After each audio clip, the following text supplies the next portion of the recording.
And consider this as a little lecture about how the High Council works, as many of my colleagues have been wondering how it works and what are the main problems. I'm right now at the High Council of Justice, which you can see is a very closed and non-transparent body. According to the law, it should be open and transparent and highly accessible for the public, but you can see here that, first of all, the level of access is very limited, primarily even infrastructurally, because it doesn't allow for even like 10 attendees from the public.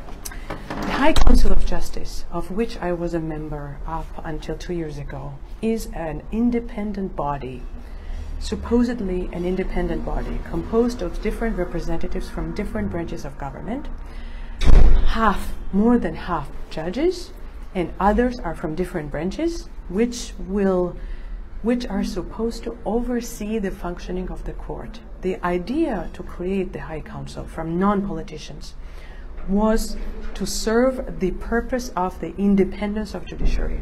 However, something that we have been warning of is the fact that because the majority of the judges sit on the council, out of 15 members, 8 are judges, and de facto the council is presided by the chair of the Supreme Court.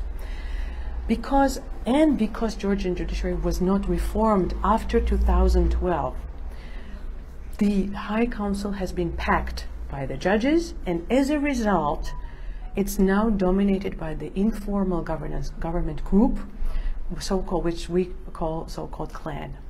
Now, why clan? Because this group has been formed informally under previous government from 2004 to 2012. I was an active human rights activist at the time, and I've monitored how the UNM at the time packed the judiciary, packed the courts. However, in 2012 and 13, instead of reforming the judiciary, the government, Georgian Dream and Bidzina Ivanishvili, decided to use the service of the incorporate group within the courts that had already been formed through criminal and unlawful actions, and to take its service. And as a result, now the court system is run by an influential team of judges. The first and foremost of them is a person who is again being appointed here as the chair of the Tbilisi Appellate Court, even without appearing in person. Imagine, there is a public appointment process going on for one of the most serious positions, head of Tbilisi Appeals Court, and nowadays there are 2 appeals courts in the country, one in Tbilisi for East Georgia, and another one in Kutaisi. And Mikhail Chinchaladze, who currently is an acting chair of Tbilisi Appeals Court, he's being reappointed here even without an interview. He does not want to appear in person because he happens to be, as it is shown in informal governance scholarship, he happens to be a person who does not like publicity. I kudos to informal governance scholarship here, because we can draw a lot from that scholarship to explain the behavior of this group.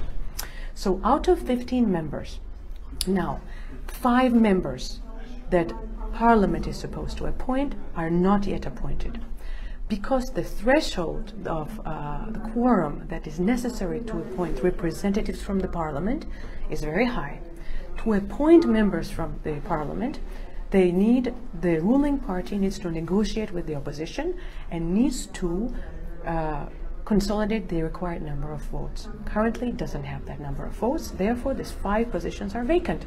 So this body that will appoint now, and once again, one of the chieftains of the clan is making an illegitimate and illegal decision. It does not have the proper composition to go ahead with this.